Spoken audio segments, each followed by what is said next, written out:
여러분 요즘 뭐 배우시는 거 계신가요? 운동을 배우신다든가 어떤 취미 활동을 배우시는 게 있나요? 내가 운동을 배우든지 취미 활동을 배우든지 무엇을 배울 때 가장 중요한 게 뭘까요? 어떤 분한테 배울까? 강사가 굉장히 중요하겠죠. 좋은 강사를 두어야, 좋은 강사에게 배워야 우리의 배움이 잘 될 것입니다. 그러면 좋은 강사의 자질, 특징이라고 한다면 뭐라고 얘기했을까요? 어떤 분이 좋은 강사일까요? 실력이 좋은 사람. 근데 실력만 좋아갖고는 안 돼요, 그죠? 어떤 사람은 저도 학교에서 보면 실력은 대단한데 잘 못 가르치는 교수가 있어요.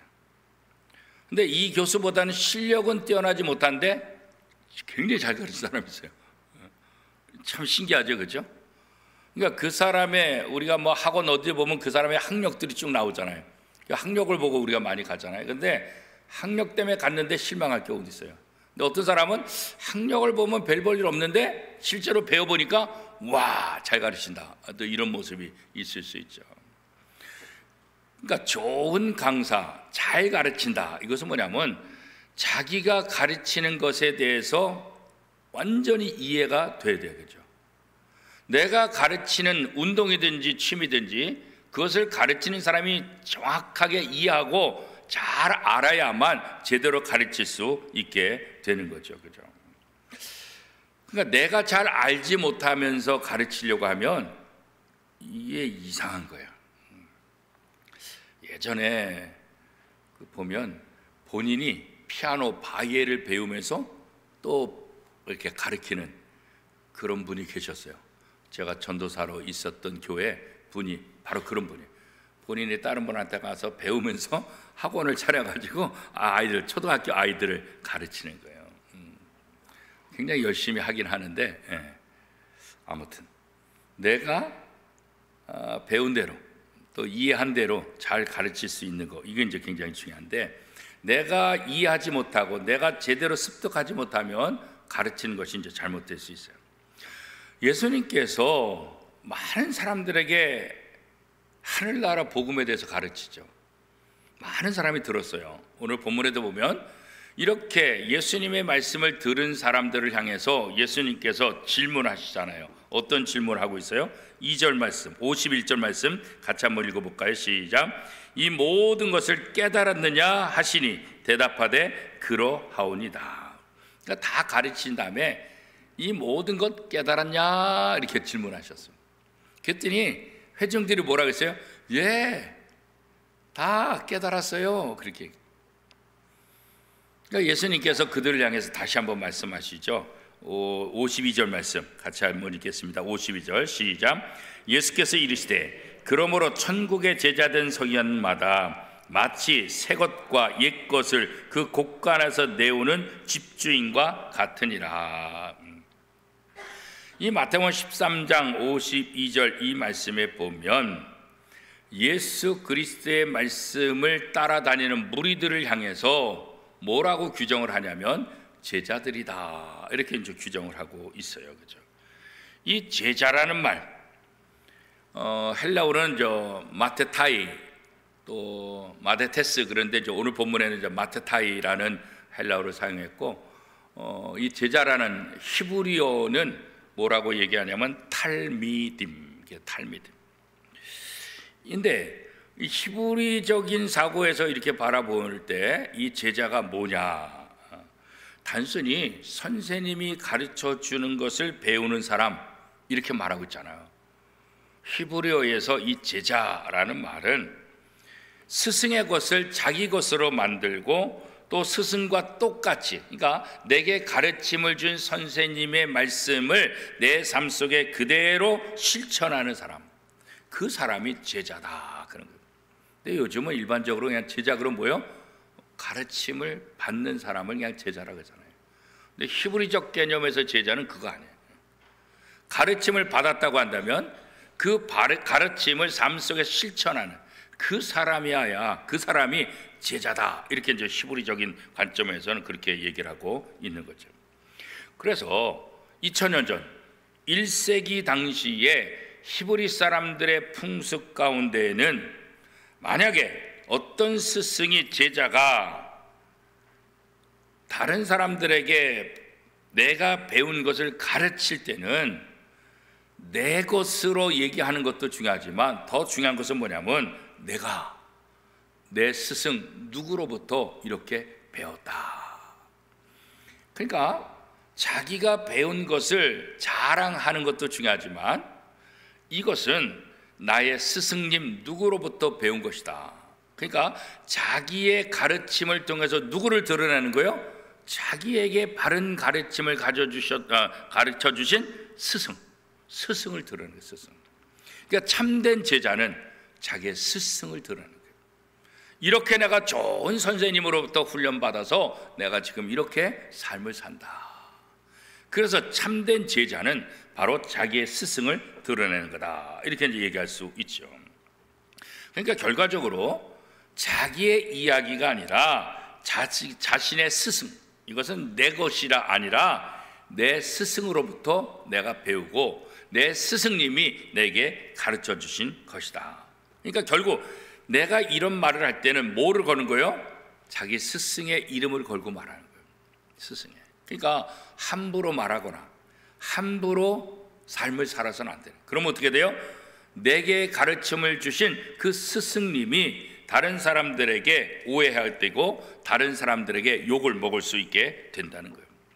그래서 참된 제자의 모습은 세상 사람들에게 거들먹거리지 않아요.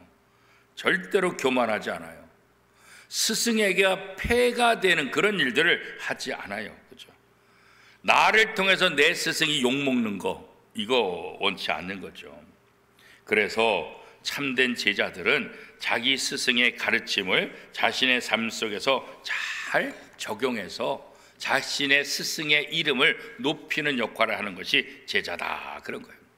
근데 오늘 마태복음 13장 52절 말씀에 보니까 예수님께서 예수님의 말씀을 들은 사람들을 향해서 천국의 제자다, 이런 표현을 하고 있어요. 그러니까 천국의 제자, 이 말은 어떤 의미겠어요? 단순히 천국에 대해서 아는 사람을 말하는 건 아니에요. 히브리적 사고에 의하면 단순히 천국에 대해서 아는 게 아니에요. 하나님이 가르쳐 주신 천국에 대해서 이 땅에서 천국의 삶이 무엇인지를 보여주며 사는 사람, 천국의 제자답게 사는 것이 무엇인지를 보여주는 사람, 이 사람을 통해서 천국이 보여지고 이 사람들을 통해서 하나님이 보여지게 하는 것, 그게 바로 천국의 제자다, 그렇게 이제 얘기를 하는 거예요. 그러니까 정리하면 뭐겠어요? 그 사람을 통해서 천국을 보여주는 거예요. 천국을 보여주는 사람이 천국의 제자다, 이렇게 얘기하는 거예요. 그러니까 예수님은 제자들이 바로 이 천국의 제자들이라고 하는 거예요. 이 땅에 많은 사람들이 살고 있는데 그들에게 하나님과 하나님의 나라를 보여주고 증거할 수 있는, 단순히 그들을 가르치는 것으로 끝나는 것이 아니라 그들을 가르침을 통해서 그들에게 그런 삶을 통해서 하나님이 드러나고 하나님의 나라가 보여지기를 원하고 있는 거예요. 그렇죠? 자, 그런데 예수님께서 이 제자들 이렇게 표현하고 있는데 그 다음에 보니까 무슨 단어가 같이 따라오냐면 천국의 제자가 뭐야? 제자된 서기관, 그렇게 서기관. 이 서기관은 어떤 사람일까요? 이 서기관의 하는 역할들은 굉장히 중요하죠. 서기관의 역할은 성경을 기록하고 성경을 보존하고 성경을 관리하는 거죠. 오늘은 출판사가 있어서 이렇게 성경을 신약 성경, 구약 성경, 찬송가까지 이렇게 한 권으로 다 만들었지만 2000년 전에 이런 기술이 어디 있어요, 그죠? 다 손으로 써야 돼요. 그래서 학설에 의하면 성경을 기록하는 서기관들은 성경을 한자 쓰고 목욕하고 와서 한자 쓰고, 왜? 하나님의 말씀이니까 함부로 기록할 수 없으니까. 그래서 서기관들의 역할은 굉장히 중요한 거예요. 서기관들이 이 히브리어를 잘못 쓰게 되면 후대가 다, 그래서 이 사본에 보면 지금 조금 틀린 부분들이 있어요. 그래서 다른 번역들과 비교해 보니까 이 서기관들이 그때 잘못 쓰는 바람에 이렇게 다 원래는 이것이다 이렇게 이제 학자들에 따라서 다시 이제 판단하는 그런 부분들이 사실 없지 않아 있긴 합니다. 그래서 이 서기관들은 성경을 기록하고 또 보존하고 관리하는 그런 저 역할들을 하는 거예요. 일반적으로 우리가 지금 예배당에 이렇게 들어왔잖아요. 2000년 전에 회당에 들어왔어요. 회당 사진을 이렇게 보면 오늘 우리가 여러분이 앉아 있는 것처럼 이렇게 넓은 가운데 장소가 있고 저 기둥, 사진의 기둥처럼 이제 강단을 의미하는 거죠. 지금은 강단이 좀 달라졌지만 어렸을 때 강단에 보면 이렇게 강단이 있고 옆에 방들 있잖아요. 방이 양쪽에. 그래서 밑에서 지하면은 지하에서 올라오는 방이 있고 옆에 준비 도구 하는 방들이 있어요. 근데 옛날에 회당이 그랬어요. 그래서 가운데 이렇게 공터가 회중들이 있고 강단 앞부분에 방이 있는데 작은 방이 있는데 이 방의 역할이 뭐냐? 바로 두루마리 성경을 보관하는 거예요. 지금처럼 성경이 이런 것이 아니라 신약 시대 때, 구약 시대 때는 어때요? 두루마리 된 거예요. 사진에 보면 두루마리 성경 이런 거예요. 그러니까 이거를 개인이 갖고 있을 수가 없어요. 회당에 그것도 모든 성경이 다 있냐? 그렇지도 않아요. 그러니까 회당 한쪽 작은 방에 이런 두루마리 성경들이 보관되어 있는 거예요. 그러니까 서기관의 역할은 아까 뭐라 그랬어요? 성경을 쓰고 보존하며 관리하는 역할을 한다 그랬잖아요. 그러니까 오늘같이 여러분들이 예배당에 오면 이게 설교를 듣잖아요. 그때는 설교를 듣는 게 아니에요. 그때는 그 절기에 맞춰서 이 옆에 강단 앞에 있는 회당 앞에 있는 방에 가서 성경을 꺼내오는 거예요. 어떤 성경을 꺼내보냐? 그 절기에 맞는 성경을 읽어야 돼요. 그래서 성경을 회당장이 쫙 읽어주는 거예요. 높은 의자에 앉아가지고 쫙 읽어줘요. 그러면 이 절기에 어떤 성경을 읽을 것이냐, 이거를 찾아내는 사람이 서기관이 하는 거예요. 서기관이. 그러니까 서기관은 이 회당 옆에 있는 방에 성경이 어떤 게 있는지 알아야 돼요. 성경이 어디에 있는지, 위치가 어디에 있는지 알아야 돼요. 그 다음에 그 성경에는 어떤 내용이 있는지 알아야 돼요. 그래야만 어떻게 해요? 회당에 온 사람들에게 그 절기에 맞는 하나님의 말씀을 제대로 읽혀주고 또 들려줄 수 있는 그런 역할을 하게 된다는 거죠. 그렇죠? 그러니까 천국의 제자가 바로 이렇게 서기관 같아야 된다. 서기관 같아야 된다. 성경이 뭐가 있는지, 위치가 어떻게 되어 있는지, 내용이 어떤 것인지 이거 다 알아요. 그래야만 회당에서 제 역할을 감당한다는 거죠. 바로 천국의 제자들이 바로 이런 모습이다.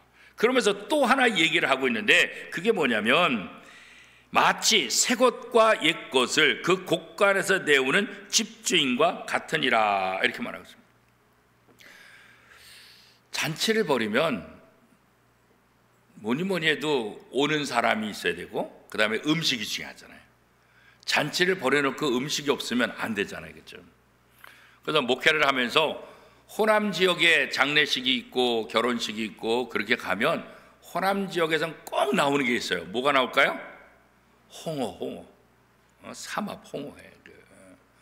제가 포항에서 목회할 때 한 주에 장례가 2번 났어요. 한 번은 광주에서, 한 번은 저기 순천인가? 하여튼 한 주에 장례가 2번 났어요. 그래서 포항에서 이쪽 호남 지역까지 이제 일주일에 2번 왔는데 음식이 삼합, 홍어. 그러니까 홍어를 완전히 삭힌 것이 있고 요즘은 별로 안 삭혀가지고 이렇게 냄새도 안 나게 먹을 수 있도록 그렇게 하는 것들이 많이 있어요. 근데 완전히 삭힌 것은 잘 못 먹어요. 타지 사람들은. 그러나 그 지역에서는 그거 빠지면은 잔치가 안 해요. 그거 빠지면 잔치가 안 해요. 경상도 내륙 지역에서는 명절 때 반드시 뭐가 올라가야 되냐면 문어가 올라요. 문어. 제가 포항에 있을 때 죽도시장이라는 게 있어요. 이 죽도시장이 경상도 이쪽의 모든 그 해물들, 생선들 이런 것들을 다 관장해요. 고래도 잡고요. 그 명절 때가 되면 이 경상도 내륙 지역에 있는 사람들은 자기의 단골이거나 아니면 포항에 사는 친척이나 아는 사람을 통해서 문어를 확보해야 돼요. 문어를. 그러니까 명절이 됐는데 명절상에 문어가 올라가지 않으면 이건 음식이 아니에요. 음식이 아니에요.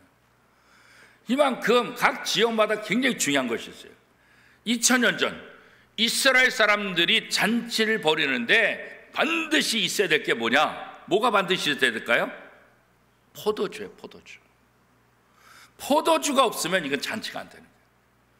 포도주를 충분히 준비해야 돼요. 그래서 집주인의 역할은 뭘까요?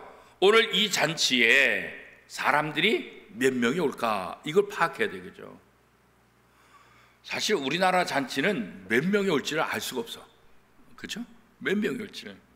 그래서 결혼식 할 때도 제가 보니까 2명의 딸들을 결혼식 보내면서 밥 먹는 숫자가 몇 명이냐고 물을 때 이게 대답하기가 참 난감해.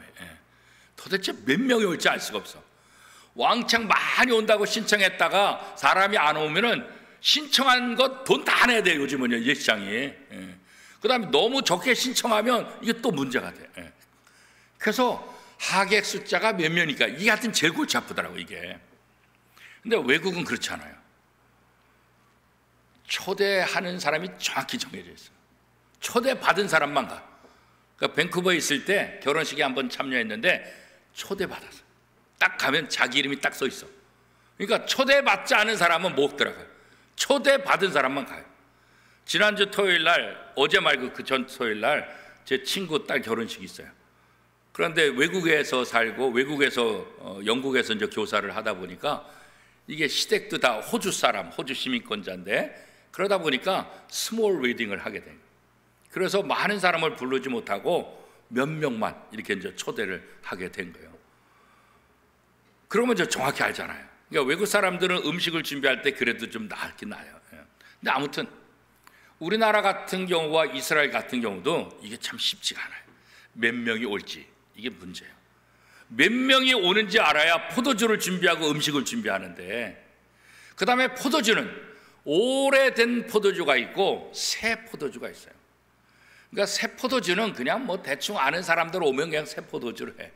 그러나 오랜 관계, 또 좋은 관계, 또 귀한 분, 이런 분들에게는 오래 묵은 포도주를 또 준비해서 내놔요. 그러니까 집주인은 잔치를 벌이면서 지금 자기 집에 포도주가 얼마가 있는지, 옛 포도주가 얼마나 있는지, 새 포도주가 얼마나 있는지 이거 정확히 알아야 된다는 거예요. 요즘은 다른 사람이 매니저가 있어가지고 그 매니저 역할을 다 해주잖아요. 이 당시에도 매니저 역할을 하는 사람이 있었죠. 그런 사람을 회당장, 연회장이다 그래요. 연회장.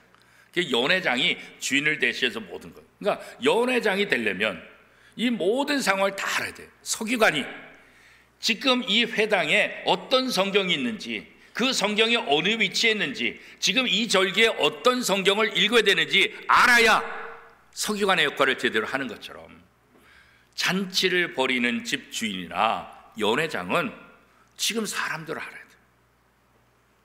자기가 갖고 있는 이 포도주의 양이 얼마인지 그거 알아야 된다는 거예요. 그래야만 잔치를 잘 벌일 수 있게 된다는 거예요. 그렇죠? 우리가 좋은 강사가 누구냐? 누가 잘 가르치냐? 자기가 가르칠 부분을 이해를 잘한 사람이 좋은 강사다. 제가 그렇게 말씀을 드렸잖아요. 근데 또 하나 더 중요한 게 있어요. 내게 가르침을 받는 사람이 누구인지 알아야 돼요. 사람 이름을 알라는 것이 아니라 그 사람에 대한 상황을 알아야 돼요. 이 사람이 초보인지, 이 사람이 중급인지, 이 사람이 고급인지, 내게 배우는 사람의 실력이 어느 정도인지 이거 알아야 돼요. 그래야지 거기에 맞는 가르침을 가르치는지, 실력이 초보인데 고급으로 가르치면 이거 도대체 무슨 소리인지 모르죠. 실력이 고급인데 초보로 가르치면 아니 선생님이 나를 무시하나? 이렇게 되는 거잖아요. 그러니까 좋은 선생님은 두 가지를 해야 되는데, 첫 번째는 자기가 가르치는 것에서 완벽히 이해돼요. 두 번째는 뭐예요? 가르침을 받는 사람에 대해서 이해를 해야 돼요. 두 가지 이해. 내가 가르칠 내용에 대해서 완벽히 이해를 해야 되고, 나에게 가르침을 받는 사람에 대해서 완벽히 이해를 해야 된다는 거예요. 그죠? 그래야만 좋은 선생님이 될 수 있고 좋은 가르침이 될 수 있다. 그렇게 지금 말씀하고 있는 거죠. 바로 예수님께서 천국의 제자된 사람들이 바로 이런 자세로 복음을 전하고 이런 자세로 삶을 살아야 된다, 그런 거예요. 하나님의 가르침을 받고 이 가르침을 다른 사람들에게 전달해 줘야 될 책임을 갖고 있는 이 제자들, 무엇보다도 천국의 제자들, 내가 증거하고 내가 가르치는 것에 대한 정확한 이해를 해야 돼요. 그래서 성경 공부가 굉장히 중요한 거예요. 이단들이 왜 위험하겠어요? 이 하나님의 말씀을 정확하게 이해하는 것이 아니라 자기가 필요한 대로 조금 교묘하게 만들어 버리는 거예요. 그러니까 이단의 가르침을 받는 사람은 왜 위험하겠어요? 잘못된 가르침을 통해서 잘못된 행동을 하기 때문에. 그 가르침을 받는 사람은 선하고 가르침을 받는 사람은 순수하고 가르침을 받는 사람은 아무리 착하다 할지라도 가르치는 사람들이 잘못된 교묘한 말씀을 가르치게 되면 그 선한 착한 사람의 인생이 완전히 망가지는 거예요. 그렇죠? 그러니까 예수님께서 서기관과 바리새인들을 향해서 뭐라 했어요? 너도 구원받지 못하고 남들도 구원받지 못하게 하는 이 악한 자들아, 그렇게 얘기를 한 거예요. 그러니까 내가 바르게 알지 못하면서 남을 가르치면 나만 문제가 아니라 내게 가르침을 받는 사람도 문제가 된다. 그렇기 때문에 천국의 제자들은 하나님의 말씀에 대해서 정확하게 이해된다. 그리고 이 복음, 이 하나님의 말씀을 받을 그 사람에 대해서도 정확히 이해를 해야 된다. 그렇게 말씀하고 있는 거예요. 우리가 이 땅에서 천국의 제자된 삶을 산다는 건 쉽지 않아요. 나 예수 믿어, 이거로 끝나지 않아요. 예수를 믿는다는 것은 나 교회 다녀, 이 말이 아니라 뭐예요? 예수님의 가르침대로 살고 있어, 이게 성경에서 말하는 진짜 의미라고요. 근데 우리는 성경의 가르침대로 살지도 않으면서, 예수님의 가르침대로 살지도 않으면서 나 그리스도인이야, 나 예수 믿어, 나 하나님 믿어, 이러고 다니고 있잖아요 지금. 그러니까 시브리적인 관점에서 보면 전혀 말도 안 되는 거예요. 그러니까 지금 예수님께서 제자들과 사람들에게 말씀을 가르친 다음에 너희가 다 깨달았느냐, 이 말은. 그러니까 지식적으로 깨달았느냐, 이해했느냐, 이게 아니라 내가 가르친 것을 너의 삶으로 지금 실천하고 있느냐, 이 말이에요. 그러면서 너희들은 천국의 제자가 돼야 된다, 이렇게 말해요. 20세기의 대표적인 신학자 칼 바르트라는 분이 있어요. 사진에 보면 아주 멋지게 생기셨어요. 1886년에서 1968년에 돌아가셨고 우리나라도 여러 번 왔고, 우리나라에도 보면 이 칼 바르트 제자들이 여러 분 계세요. 제가 저에게 가르침을 가르쳤던 교수님도 이분의 제자이기도 하고. 그래서 이분은 20세기의 가장 대표적인 신학자다, 스위스 분이신데, 그런데 이분이 산 시기가 나치의 장악 속에서 굉장히 힘든 그 시대의 삶을 살았어요. 우리나라 일제강점기 속에서 살았던 많은 지식인들이 그 아픔을 시로, 노래로, 글로 다양하게 이렇게 표현한 것처럼 이 칼 바르트라는 이 대표적인 신학자도 이 나치화 속에서 정말 힘든 삶을 살 수밖에 없었어요. 그런데 칼 바르트가 뭐라고 얘기했냐면, 그럼에도 불구하고 이 독일 나치 정권의 지배를 받고 있지만 이런 상황 속에서 그리스도인답게 살기 위해서 우리에게 필요한 것이 뭐냐, 어떻게 하면 그리스도인답게 살 수 있느냐, 그것을 얘기했는데, 그리스도인다운 자세에 대해서 이렇게 말하고 있어요. 그리스도인은 한 손엔 성경을 들고 다른 손에는 신문을 들어야 된다. 어떻게 기도해야 하는가는 성경에 있고 무엇을 기도해야 하는가는 신문에 있다. 그러니까 한 손엔 성경을, 한 손에는 신문을. 이 말이 유명한 신학자 칼 바르트가 한 말이에요. 우리는 복음에 대해서 이해해야 돼요. 하나님의 말씀을 잘 알아야 돼요. 근데 하나님의 말씀에 대해서는 잘 알고 세상을 모르면 안 된다는 거예요. 왜요?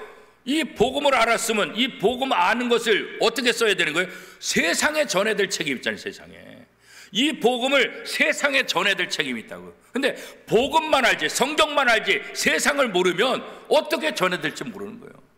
서기관이 지금 회당장 앞에 작은 방에 성경이 뭐가 있는지 이거 모르면은 어떤 성경을 읽어야 될지 안 되는 거예요. 안 되는 거예요. 집주인이 연회장이 잔치를 벌여놓고 우리 집 음식이 얼마나 있는지 포도주가 얼마나 있는지 전혀 관심이 없고 알지도 못한다고 한다면 그 잔치는 망가뜨릴 거라는 거예요. 그리스도인들은 한 손에는 성경을, 한 손에는 신문을. 지금이야 뭐 다양한 것을 통해서 세상의 정보를 알 수 있지만 1800년대 후반 이때만 하더라도 신문이 중요한 역할을 하게 되잖아요. 그렇죠? 예수님께서 우리를 향해서 너희는 세상의 빛이다, 너희는 세상의 소금이다, 너희는 세상의 소망이다 이렇게 말씀했잖아요. 그러니까 복음은 어두운 이 세상에 비춰야 될 내용이라고요. 그러니까 이것을 잘 이해해가지고 이 세상에 전해야 되는데, 이 복음을 잘 전하기 위해서는 어떤 것이 필요할까요?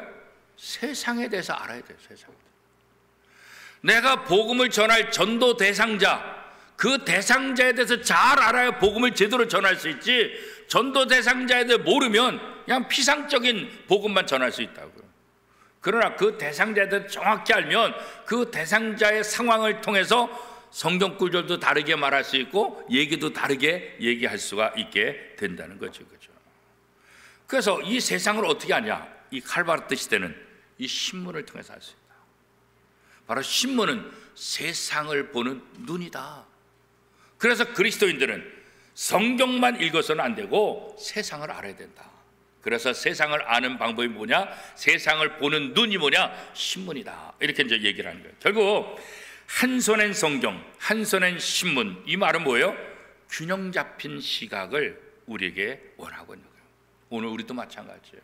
어떤 분은 이 세상은 다 쓰잘데없는 것, 이 세상은 다 멸망할 것, 이 세상은 더 이상 나하고 상관이 없어.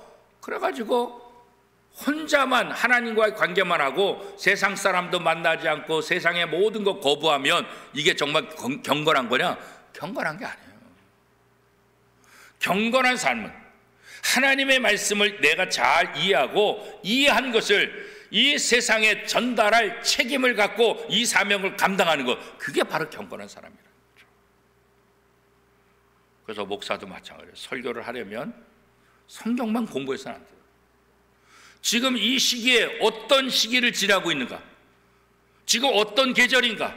지금 어떤 상황인가? 그렇잖아요. 우리가 살고 있는 이 시대 속에서 어떤 것이 문제인가? 지금 무엇 때문에 국민들이 아파하고 힘들어하고 있는가?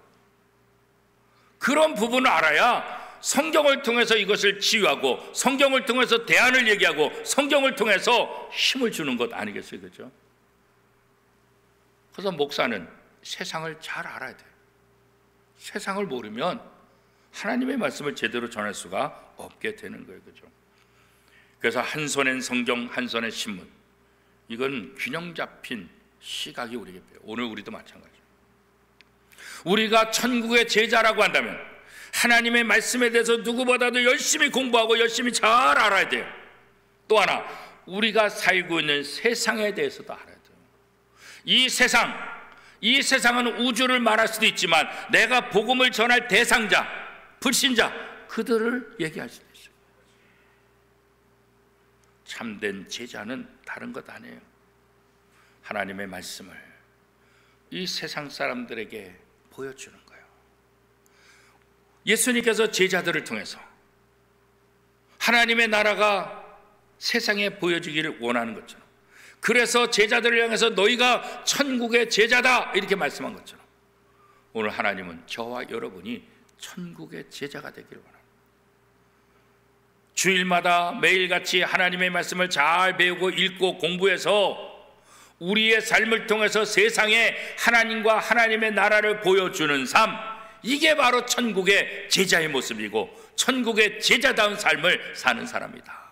오늘 이 시대 저와 여러분이 천국의 제자다운 이 삶을 통해서 이 땅의 사람들에게 하나님과 하나님의 나라를 보여주는 복된 삶이 될 수 있기를 축복합니다. 오늘 말씀을